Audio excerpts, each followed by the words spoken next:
Charles Ashford, a wealthy but emotionally hollow man, rescues a frightened girl from the streets on a rainy morning. What begins as a simple act of kindness quickly spirals into a life-altering journey, forcing him to confront the dark void within and uncover secrets that could change everything. Charles Ashford was a man who knew the weight of wealth. He wore it like a well-tailored suit, perfectly fitted, impeccably pressed, and yet, somehow, always a little too tight around the neck. It was a life of privilege and power, but also one of distance and isolation.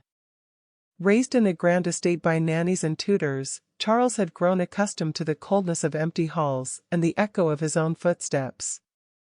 His parents had died when he was just a boy, leaving him not only with a vast fortune but also with an emptiness that no amount of money could ever fill. Now in his mid-40s, Charles had crafted a life that was precise and controlled. He owned an array of successful businesses, his investments were diverse and prosperous, and his estate, a sprawling mansion on the outskirts of the city, was the epitome of luxury. Yet, for all the success, there was a hollow center to his existence, a void that luxury cars and lavish dinners could not satiate.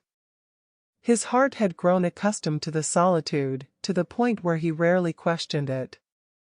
That is, until one fateful evening when a simple drive through the city would alter the course of his life. It was a cold, rainy morning, and Charles was driving to work. The city was a blur of wet streets and glistening lights, a stark contrast to the quiet, orderly life he led. He rarely ventured into this part of town, a place where the streets narrowed and the buildings loomed closer, their bricks stained with age and neglect. But today, his usual route home was blocked due to construction, forcing him to take a detour through the less savory parts of the city. As he drove, the rain pelted his windshield, the rhythmic thump of the wipers the only sound in the car. The streets were nearly deserted, the few pedestrians huddled under umbrellas or ducking into doorways for shelter. It was as he rounded a corner that he saw her, a small figure crouched in the alcove of an old, dilapidated building. She was huddled against the cold, her thin coat soaked through, her hair plastered to her head by the relentless rain. Charles's foot eased off the gas, and before he knew it, he was pulling over to the curb. For a moment, he simply watched her. There was something haunting in the way she sat there, as if she were trying to make herself invisible, to shrink into the shadows and disappear altogether. He couldn't see her face clearly, but he didn't need to. The posture alone spoke volumes. This was a child who had known far too much hardship for someone so young. Charles had never been one to act on impulse. His life was governed by logic and planning, each decision weighed and measured. But this was different. He couldn't just drive away. There was something about her that reached deep into that hollow space within him, the space he had long ignored. Without fully understanding why, he stepped out of the car and walked towards her. "Hey," he called out softly, not wanting to startle her. She didn't respond. She didn't even look up. She was like a statue, frozen in place, her small frame trembling in the cold. Charles felt a pang of something he hadn't felt in a long time, concern, a deep and genuine worry for someone other than himself.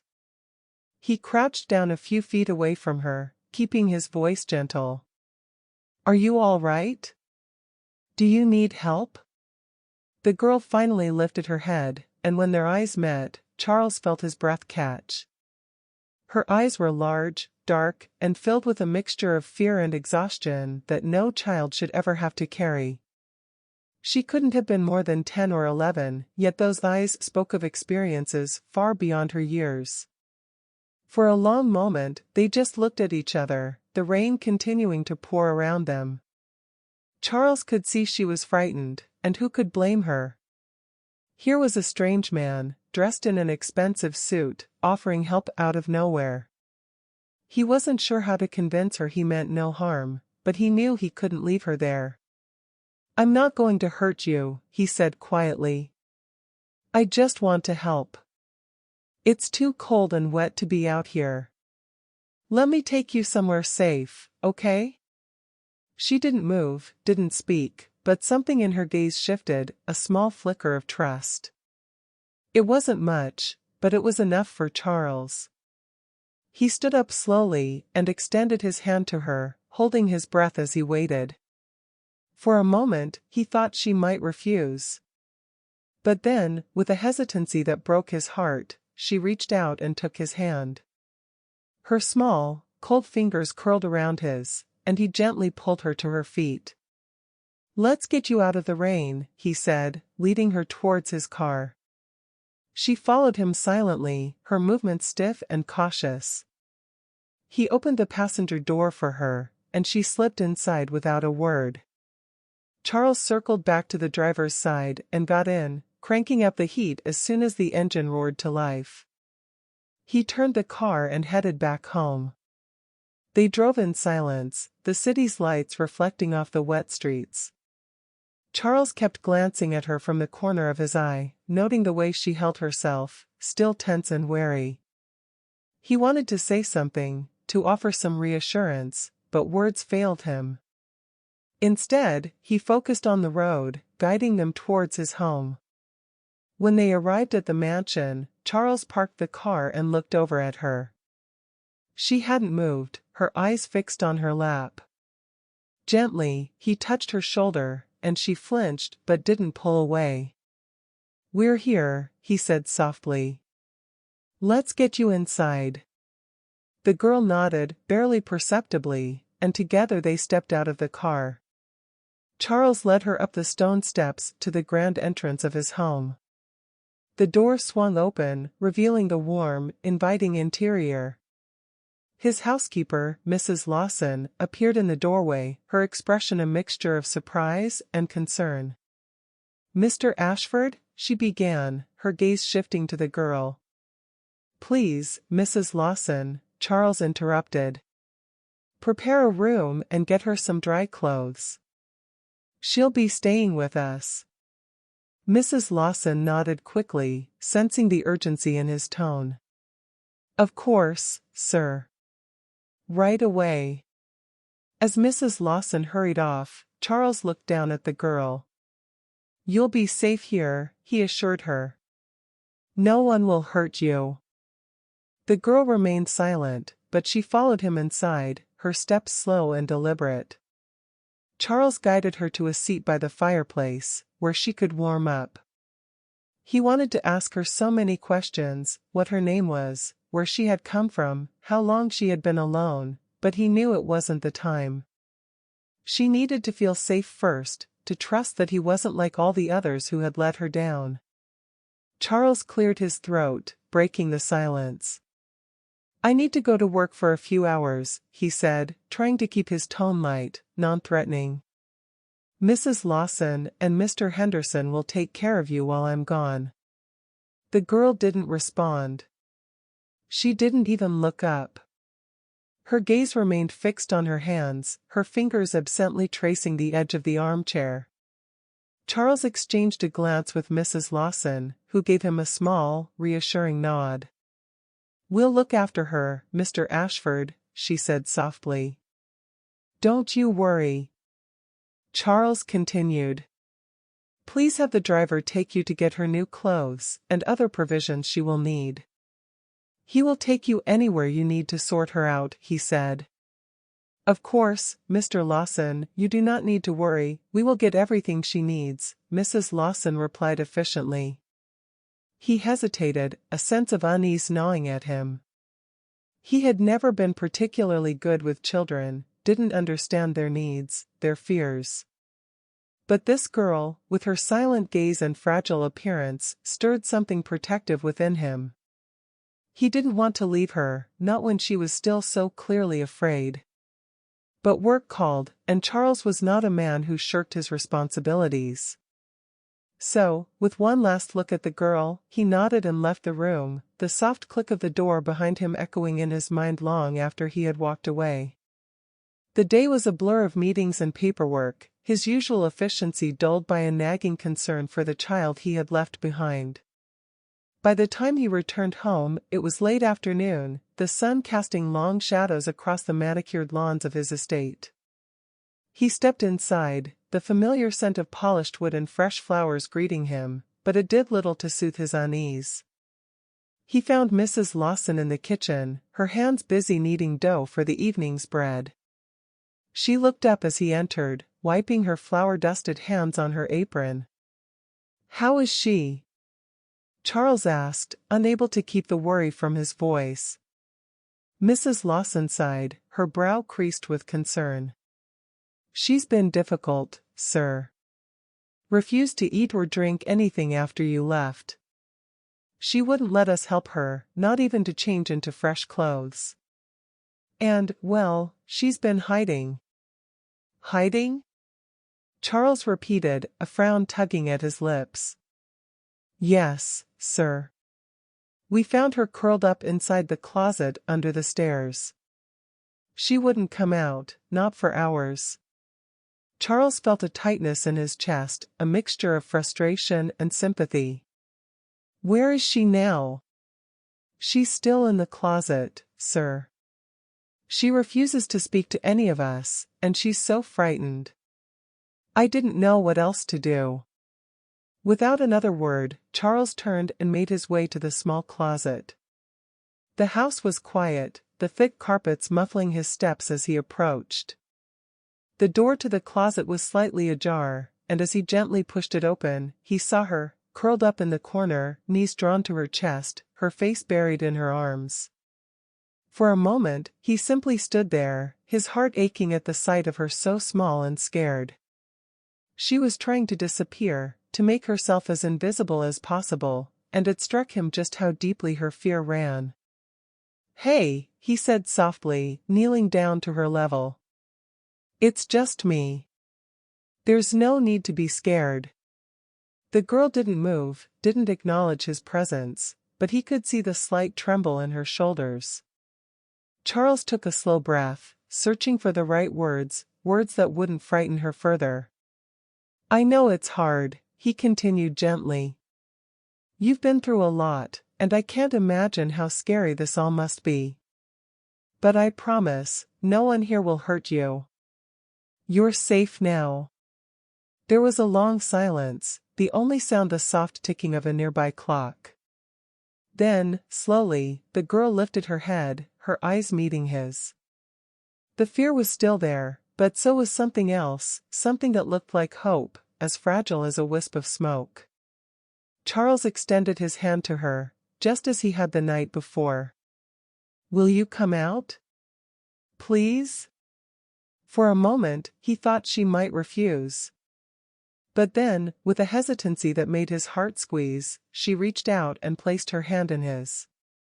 Her touch was light, tentative, as if she were testing to see if he was real. "Thank you," he said quietly, giving her hand a gentle squeeze. He stood up, guiding her out of the closet and into the hallway. She clung to his hand, her small fingers gripping his as if he were the only solid thing in a world full of uncertainty. "Mrs. Lawson has some clean clothes for you," Charles told her, keeping his voice calm and steady. "Would you like to change and have something to eat?" The girl glanced up at him, her expression still guarded, but she nodded, just once, but it was enough. He led her back to the kitchen, where Mrs. Lawson was waiting with a warm smile and a bundle of clothes. "Here you go, dear," Mrs. Lawson said kindly, holding out the clothes. "Let's get you cleaned up, all right?" The girl hesitated, her gaze flicking to Charles, and when he nodded encouragingly, she finally took the clothes from Mrs. Lawson's hands. It was a small victory, but it felt monumental to Charles. "I'll be right here," he promised her as she allowed Mrs. Lawson to lead her to the bathroom. The door closed softly behind them, and Charles leaned against the wall, feeling a tension he hadn't realized he was carrying begin to ease. He waited patiently, and when the girl emerged some time later, she was clean and warm from a hot shower, dressed in the clean clothes, jeans and a soft sweater that fit her much better than the oversized one from earlier. Her hair was combed, her face scrubbed clean, and though she still looked wary, there was a subtle shift in her demeanor. She seemed more relaxed, more present. "Feel better?" Charles asked as she approached him, her steps slow and careful. She nodded again, just as silently as before, and Charles gave her a small smile. Good. Let's get you something to eat, then. They sat together at the dining table, a simple meal of chicken soup and fresh bread in front of them. The girl picked at her food at first, but as the seconds passed, she began to eat with more interest. Charles watched her, relieved to see her appetite return, even if only a little. He wanted to ask her so many things, what her name was, where she had come from, what had happened to her, but he knew better than to push. She had been through enough. Instead, he kept the conversation light, talking about the house, the garden, and even the silly antics of Mrs. Lawson's cat, hoping to coax a smile from her. She remained silent throughout the meal, her gaze flicking to him every now and then as if trying to gauge his intentions. But she didn't pull away when he spoke, and that, he decided, was progress. After dinner, he led her to what had quickly been decided was to be her bedroom, the fire crackling warmly in the hearth. She curled up in bed, her eyes heavy with fatigue. Charles watched her for a moment, the protective instinct in him growing stronger. This girl, with all her silence and mystery, had somehow already begun to fill the empty spaces in his heart. He couldn't quite explain it, but he knew one thing for certain, he wasn't going to let her go. Get some rest, he said softly, pulling a blanket over her.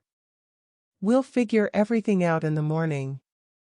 She didn't reply, but she didn't need to. The way she settled into bed, her eyes drifting closed, told him everything he needed to know. She was starting to trust him, just a little. The days settled into a quiet routine, one that Charles never would have anticipated but found himself growing accustomed to. Each morning, he would check in on the girl, who still had yet to offer her name, and though she remained mostly silent, there were small signs of progress. She no longer flinched when Mrs. Lawson approached her with breakfast, and she had started to explore the house a bit, her small footsteps echoing softly through the grand halls. But the silence lingered, a wall between them that Charles was unsure how to breach. It wasn't that she was unwilling to be near him, if anything, she seemed to seek out his presence in a subtle, unobtrusive way.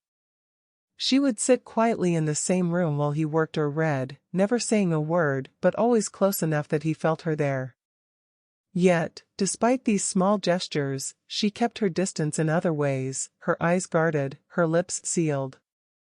One afternoon, while the girl was resting in one of the many sitting rooms, Charles decided to take stock of the few belongings she had arrived with.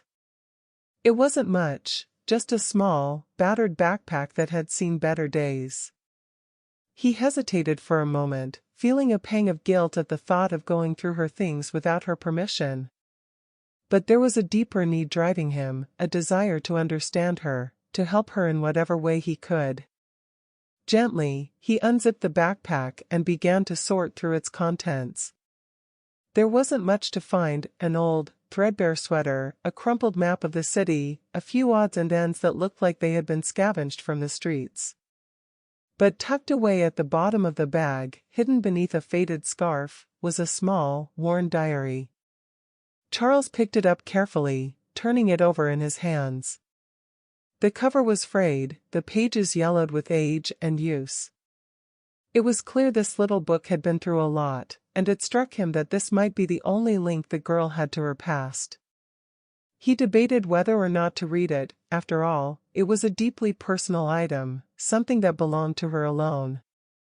But the need to understand, to uncover the story that had led her to his doorstep, outweighed his reservations. Opening the diary, he began to read. The handwriting was delicate, feminine, and the first few entries were dated several years ago. As he read, it became clear that the diary had belonged to the girl's mother. The entries started off innocuously enough: notes about the weather, little musings on daily life, and mentions of a young daughter, always referred to with tenderness and love. But as Charles delved deeper, the tone began to shift. The woman wrote of hardship, of a life marked by struggle and pain. There were mentions of a man, presumably the girl's father, whose presence in their lives was sporadic and often violent. The mother's words conveyed a deep sense of fear and hopelessness, of trying to protect her daughter from a world that seemed intent on breaking them. Charles's heart ached as he read on. He could picture the scenes she described: the cramped, dilapidated apartment, the long nights spent in fear, the desperate attempts to shield her daughter from the harsh realities of their lives. It was a story of survival, of a woman doing everything in her power to keep her child safe, even when it seemed the world was against them. But the entries grew darker still. There were mentions of illness, of the mother's health declining rapidly, and the fear that she wouldn't be able to hold on much longer. She wrote of the impossible decisions she faced: how to prepare her daughter for a life without her, how to ensure she would be cared for when she was gone. The final entry was short, almost frantic in its tone. The mother wrote of her worsening condition, the fear that she wouldn't make it through the night. She expressed her sorrow, her regret that she wouldn't be there to see her daughter grow up, and her desperate hope that somehow, someone would find her little girl and give her the life she deserved. Charles closed the diary, his hands trembling slightly. He felt as if he had been punched in the gut, the weight of the woman's words pressing down on him. The image of the girl, so small and fragile, hiding in that closet under the stairs, haunted him. She had been through so much, too much for someone so young. And now, she was alone in the world, carrying the burden of her mother's death on her small shoulders. But as the weight of the story settled over him, another thought began to take shape in his mind. The diary had hinted at something: family, perhaps, or at least people who had once been a part of their lives. There was a vague mention of a sister, someone the mother had been estranged from but who might still be out there somewhere. And there were references to places, names of towns and streets that Charles recognized. Suddenly, it wasn't just about providing shelter for the girl. It was about finding out if she had anyone left in the world, anyone who might be able to give her the love and support she so desperately needed. He felt a fierce determination rise within him, a drive to uncover the rest of her story, to seek out the family she might still have, and to ensure that she wouldn't have to face this world alone. That evening, after the girl had gone to bed, Charles sat in his study, the diary open on his desk.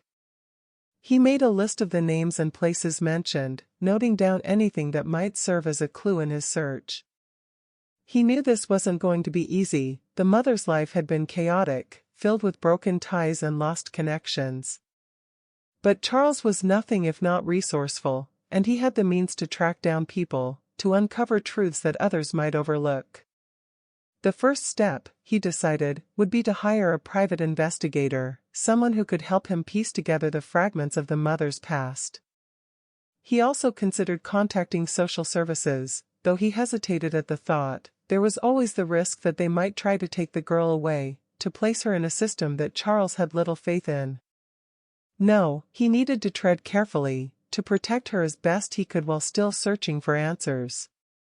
The girl's story, her mother's story, had struck a chord deep within him, awakening something he had long thought dead. He saw in her a reflection of his own lost childhood, of the loneliness and fear that had shaped him into the man he was today. And he couldn't stand by and do nothing, not when there was a chance to give her the future she deserved. Charles leaned back in his chair, the diary still open in front of him, and let out a slow breath. This was going to be a long journey, but he was ready for it. He had the resources, the determination, and most importantly, the will to see it through. The girl had been through enough. Now it was his turn to fight for her, to give her the life her mother had wanted for her. Charles had never been a man to shy away from responsibility, and the girl now in his care was no exception. After reading the heartbreaking entries in her mother's diary, he knew he had to act swiftly. The next morning, he set his plan into motion, determined to give her the care she desperately needed while also uncovering any traces of the family she might still have. His first call was to Dr. Sophie Harper, a pediatrician he had met at a charity event a few years back. Dr. Harper was known not only for her medical expertise, but also for her compassionate approach with children. She had an innate ability to make them feel safe, even in the most daunting circumstances.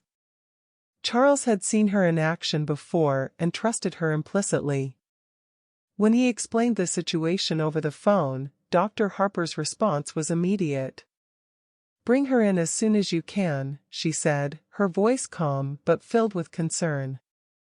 "I'll make sure she gets the care she needs." That afternoon, Charles drove the girl to Dr. Harper's clinic. The girl sat silently beside him, her small hands clasped tightly in her lap. She hadn't protested when he told her where they were going, but there was a tension in her that Charles couldn't ignore. It was the same fear that had kept her hidden in the closet under the stairs, the same wariness that prevented her from speaking. When they arrived at the clinic, Charles took her hand gently, guiding her through the doors. The waiting room was bright and cheerful, with colorful posters on the walls and a small play area filled with toys. But the girl's eyes remained downcast, her grip on his hand tightening as they approached the reception desk. Dr. Harper appeared almost immediately, her presence as warm and reassuring as Charles remembered. She was in her early 40s, with a kind smile and a calm, professional demeanor. Her long brown hair was pulled back into a neat ponytail, and her eyes, a soft shade of blue, conveyed both empathy and confidence.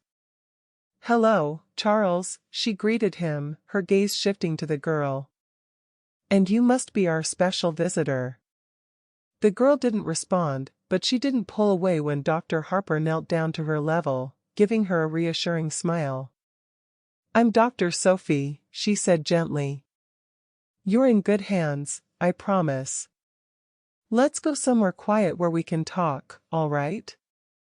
The girl glanced up at Charles, who gave her an encouraging nod. Reluctantly, she released his hand and allowed Dr. Harper to lead her into an exam room. Charles followed, feeling a pang of anxiety as the door closed behind them. The examination was thorough but gentle. Dr. Harper took her time, explaining everything she was doing in a calm, soothing voice. She checked the girl's vitals, examined her for any signs of injury or illness, and made notes on her overall condition. The girl remained silent throughout, her eyes wide and watchful, but there was a flicker of trust in the way she allowed Dr. Harper to examine her without resistance. Afterward, Dr. Harper invited Charles to sit with her in her office, while the girl played quietly in the waiting room under the watchful eye of a nurse. "She's malnourished and clearly hasn't had proper medical care for some time," Dr. Harper began, her tone serious but compassionate. "There are no signs of recent physical abuse, which is a relief, but the emotional trauma, well, that's another matter." Charles nodded, his expression grim. "I suspected as much. She'll need regular checkups, a balanced diet, and a stable environment to help her recover physically," Dr. Harper continued. "But the emotional healing will take time. I strongly recommend therapy, someone who specializes in childhood trauma. She's been through a lot, Charles, more than any child should ever have to endure." "Can you recommend someone?" he asked, already committed to doing whatever it took to help the girl. "I have a colleague who's excellent with cases like this," Dr. Harper replied. "I'll arrange for her to meet with your girl. And of course, I'll continue to monitor her health closely." Charles felt a wave of gratitude, not just for Dr. Harper's expertise, but for her genuine concern. "Thank you, Sophie. This means a lot." Dr. Harper smiled, reaching out to squeeze his hand briefly.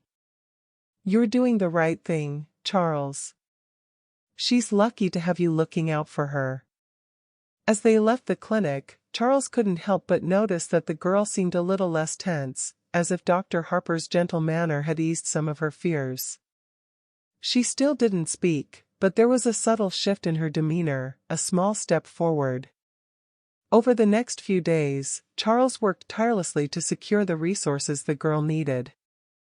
He contacted social services, ensuring they were aware of her situation while carefully navigating the bureaucratic red tape to keep her in his care.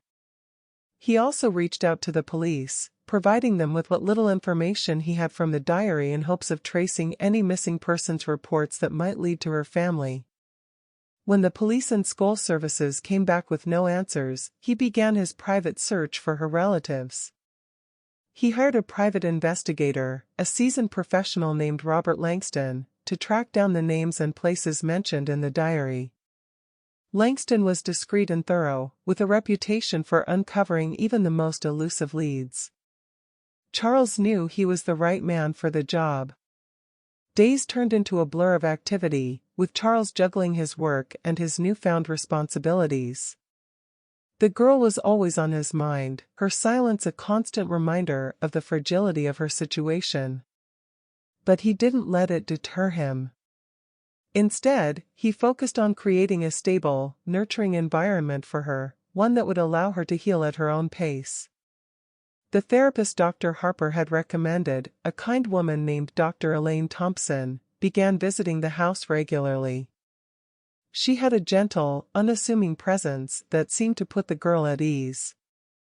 Though the sessions were slow-going, with the girl still refusing to speak, Dr. Thompson was patient, allowing her to open up in her own time. Meanwhile, Robert Langston's investigation began to yield results. Robert Langston had always been thorough in his investigations, and this case was no different. After days of piecing together the fragments of information from the diary and tracing the connections that had been broken over the years, he finally hit a breakthrough. Buried in old records from a small town registry, he found a birth certificate that matched the dates and details from the diary. The certificate listed a name, Elena Grace Caldwell. It was a small victory in a case that had been filled with dead ends, but it was enough to confirm what Langston had suspected all along. The girl had a name, a real identity, and with it came the key to unlocking her past. When Langston shared the news with Charles, it was in the quiet, no-nonsense manner he was known for. He handed Charles a copy of the birth certificate, his expression serious, but satisfied. "Her name is Elena Grace Caldwell," he said simply, watching as Charles absorbed the information. The name seemed to fill the room, heavy with meaning. Charles stared at the document in his hand, a mixture of emotions crossing his face, relief, sadness, and something else he couldn't quite name. For the first time, the girl wasn't just a nameless, silent figure in his life. She was Elena. She had a history, a family, and a name that held the weight of her lost childhood. That evening, after the day's events had settled and the girl, Elena, he reminded himself, was sitting quietly in the living room, Charles approached her. He felt an odd mix of anticipation and tenderness as he knelt beside her, wanting to say her name out loud, to give her that piece of herself back. "Elena," he said softly, his voice steady but gentle. The girl looked up at him, her dark eyes searching his face for something she couldn't yet understand. "Your name is Elena," he repeated, offering her a small, reassuring smile. There was a moment of stillness, where the air seemed to hold its breath, and then something shifted in her expression, a flicker of recognition, perhaps, or just the faintest hint of acknowledgement. It wasn't much, but it was a start. Langston also managed to trace a few distant relatives, but the responses were disheartening. Some were indifferent, unwilling to take responsibility for a child they barely knew. Others were openly hostile, the scars of old family disputes still fresh. But there was a glimmer of hope. Langston had discovered a pair of elderly grandparents on the mother's side, living in a small town several hours away. Charles had always prided himself on his ability to make decisions quickly and efficiently. In business, he was known for his sharp instincts and his unflinching ability to act decisively, often under immense pressure. But the decision he now faced wasn't one that could be weighed in dollars or market shares. It was far more complex, tangled up in emotions he had only recently begun to understand. The day after Robert Langston informed him about the girl's grandparents, Charles made the call. His voice had been calm, his words measured, but inside, he felt an unexpected nervousness. He wasn't sure what he had expected, gratitude, perhaps, or even a sense of relief, but what he heard on the other end of the line was something entirely different. The woman who answered, the girl's grandmother, had gasped when he introduced himself and explained why he was calling. Her voice trembled with a mix of disbelief and overwhelming joy. They had long feared the worst, she said, after losing touch with their daughter so many years ago. To hear that their granddaughter, Elena Grace Caldwell, was alive and safe, was more than they could have ever hoped for. "We thought we'd never see her again," the grandmother had whispered, her voice thick with emotion. "Please, Mr. Ashford, when can we see her?" They arranged to meet at the grandparents' home, a modest little house in a quiet town several hours away. Charles prepared Elena as best as he could, explaining in simple terms where they were going and who they were going to see. He wasn't sure how much she understood, her silence remained unbroken, but when they left, she didn't resist. The drive was long, the landscape shifting from city streets to winding country roads lined with trees just beginning to show the colors of autumn. Elena sat quietly beside him, her eyes fixed on the passing scenery, but Charles could see the tension in her small frame, the way her hands gripped the edges of her seat. When they finally arrived, the grandparents were waiting on the front porch, an older couple whose faces lit up with tears and smiles the moment they saw the car pull into the driveway. The woman, small and slightly stooped with age, clutched her husband's arm, as if afraid that this was all just a dream that might disappear if she let go. Charles turned off the engine and looked over at Elena. She was staring at the couple, her eyes wide, her body frozen with uncertainty. Gently, he reached out and took her hand, offering her the comfort of his touch. "It's all right, Elena," he said softly. "They're your family." For a moment, she didn't move. Then, with a hesitant nod, she let him guide her out of the car. The grandparents stood still, as if afraid to rush her, but their eyes never left her, filled with a mixture of hope, love, and an undeniable sadness for the years lost. The grandmother took a small step forward, her hands trembling slightly. "Oh, sweetheart," she whispered, her voice breaking. "It's been so long." Elena looked up at Charles, her eyes asking a question she couldn't voice. He nodded, his own heart tightening at the scene. "Go on," he encouraged her. "It's okay." With a tentative step, Elena moved toward her grandparents. The grandmother knelt down, her arms outstretched, and after what felt like an eternity, Elena stepped into them, letting herself be enveloped in the warmth of a long-awaited embrace. The grandfather joined them, wrapping his arms around both of them, tears streaming down his weathered cheeks. Charles watched the reunion with a mixture of relief and heartache.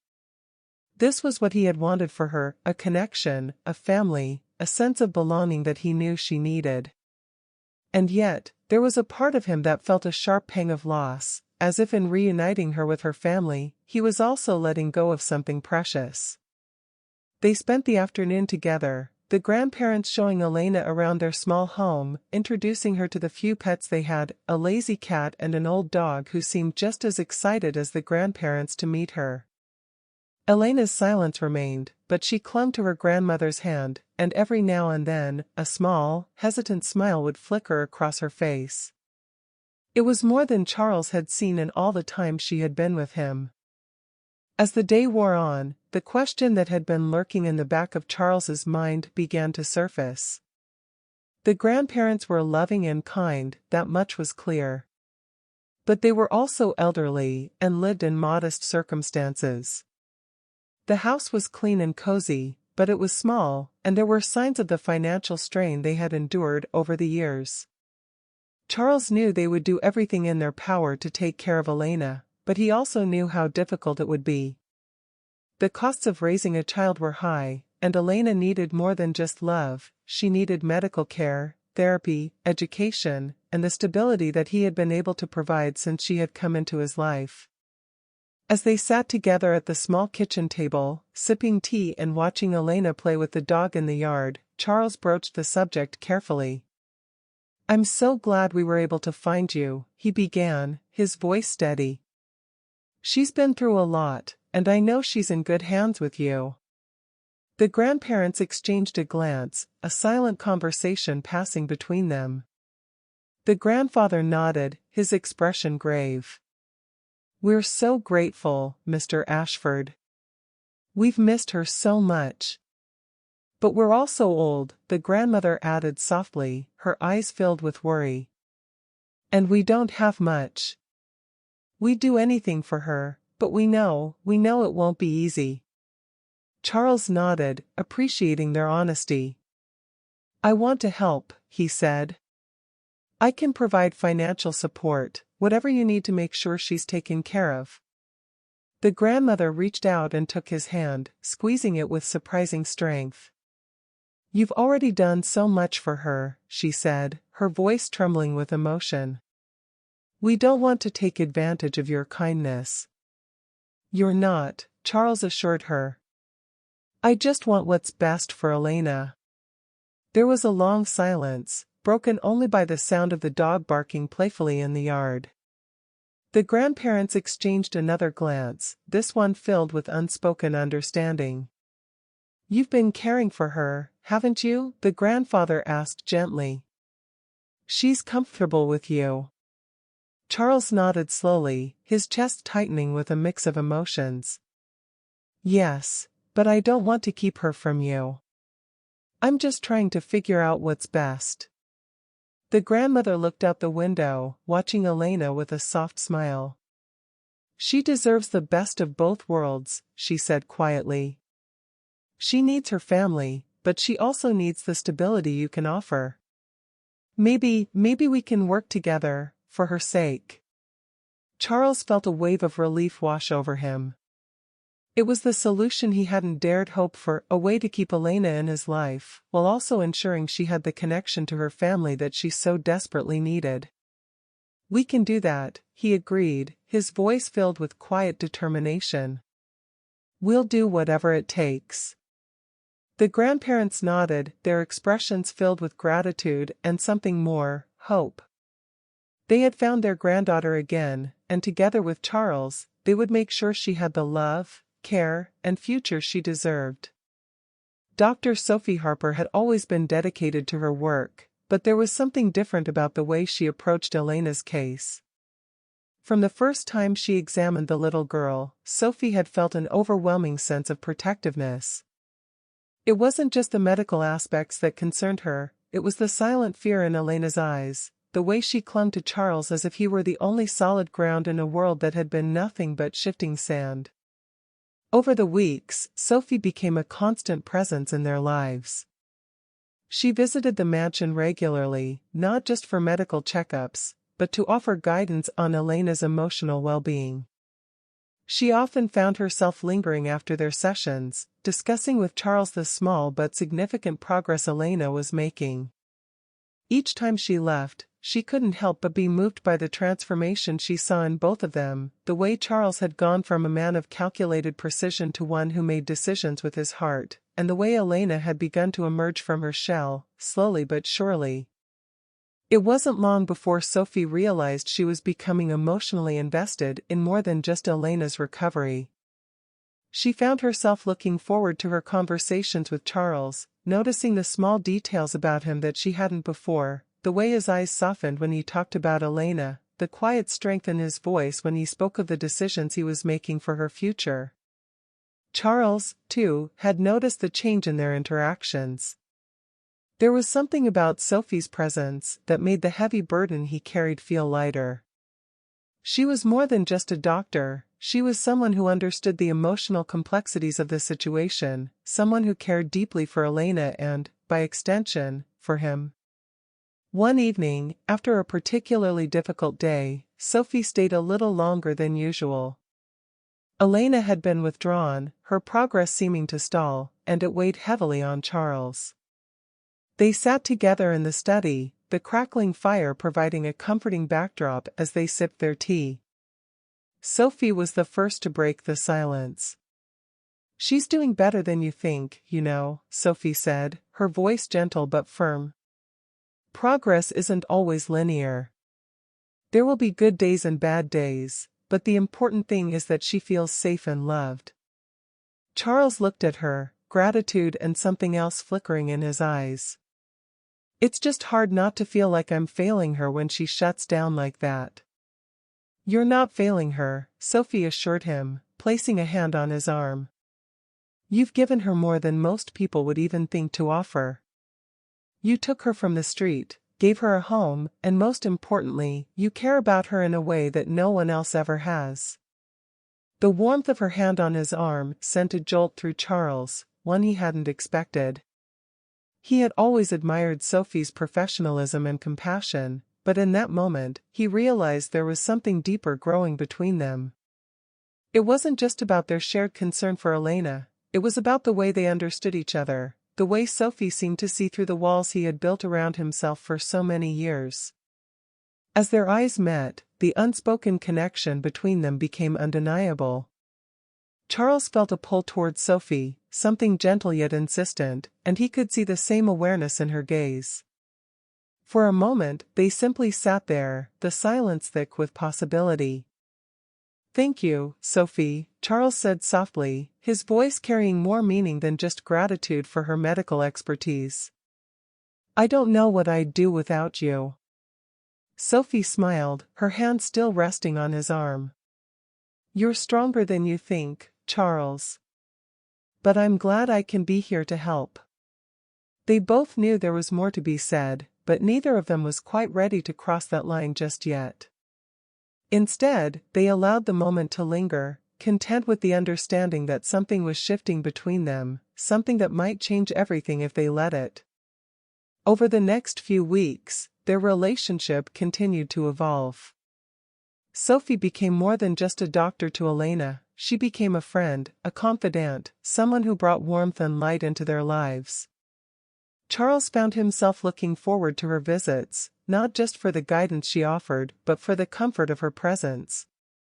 They spent more time together, often finding excuses to extend their conversations, discussing Elena's progress, sharing stories from their pasts, or simply enjoying each other's company. One afternoon, after a particularly encouraging therapy session with Elena, Charles invited Sophie to stay for dinner. It was the first time he had extended such an invitation, and though he tried to play it off as a casual gesture, he couldn't ignore the flutter of nerves in his chest. Sophie accepted with a smile, and that evening, they shared a meal that felt far more intimate than either of them had anticipated. As they sat across from each other at the dining table, the conversation flowed easily. They talked about everything from their favorite books to their thoughts on the latest developments in medical research. But underneath the surface, there was a growing awareness that this was more than just two people enjoying a meal together. There was a connection between them, something that had started with their mutual concern for Elena, but had grown into something much more personal. After dinner, they moved to the sitting room, where they continued to talk late into the evening. The fire crackled softly in the background, casting a warm glow over the room. Charles couldn't remember the last time he had felt so at ease, so connected to another person. It was as if Sophie had awakened something in him that he had long since buried, a desire for companionship, for love, for a life that was about more than just business and responsibility. At one point, as the conversation lulled, Charles looked at Sophie and felt the words bubbling up before he could stop them. "Sophie, I've been thinking a lot lately. About you. About us." Sophie met his gaze, her expression open, vulnerable. "I've been thinking about that too," she admitted softly. There was a long pause as they both considered what this meant, the implications of taking their relationship beyond the professional and the friendship that had grown between them. But in that moment, it felt right, like a natural progression of everything they had shared so far. "I don't want to rush things," Charles said carefully, but I can't deny that I've developed feelings for you. Strong feelings. Sophie smiled, her eyes bright with emotion. I feel the same way, Charles. This has all been so unexpected, but it feels right. He reached out and took her hand, the connection between them solidifying with that simple touch. I don't know what the future holds, he said, his voice filled with sincerity, but I know I want you in it. Not just for Elena, but for me. Sophie's smile widened, and she squeezed his hand gently. Then let's see where this goes. Together. As they sat there, hands entwined, Charles felt a sense of peace settle over him. For the first time in a long while, he wasn't thinking about the decisions he had to make, the challenges ahead, or the uncertainties of the future. All he could think about was the woman sitting beside him and the possibilities that lay before them. The decision had weighed heavily on Charles for days. He had spent countless hours reflecting, weighing the options, and considering the impact on Elena's future. In the end, it wasn't just about what was logical or practical, it was about what felt right in his heart. The truth was, he couldn't imagine his life without Elena. From the moment he found her in that rain-soaked alley, something had shifted within him. She had become more than just a child in need, she had become a part of him, a part of his future. Charles sat in his study, the early morning light filtering through the windows, casting a warm glow over the room. The papers in front of him were neatly stacked, documents that would finalize his decision. He picked up the pen, hesitating for just a moment as he thought of the journey that had brought them all to this point. There was no doubt in his mind now. Elena belonged with him, and he would do everything in his power to ensure she had the life she deserved. With a steady hand, Charles signed the adoption papers, the weight of the decision lifting as he put the pen down. It felt right, natural. Elena was his daughter in every way that mattered, and now it was official. But this wasn't the end, it was the beginning of something new, something beautiful. He had already spoken with Elena's grandparents, explaining his decision and reassuring them that they would always be a part of her life. They had been hesitant at first, worried about losing the little girl they had just been reunited with. But Charles had promised them that they would never be excluded, that their bond with Elena would be cherished and nurtured.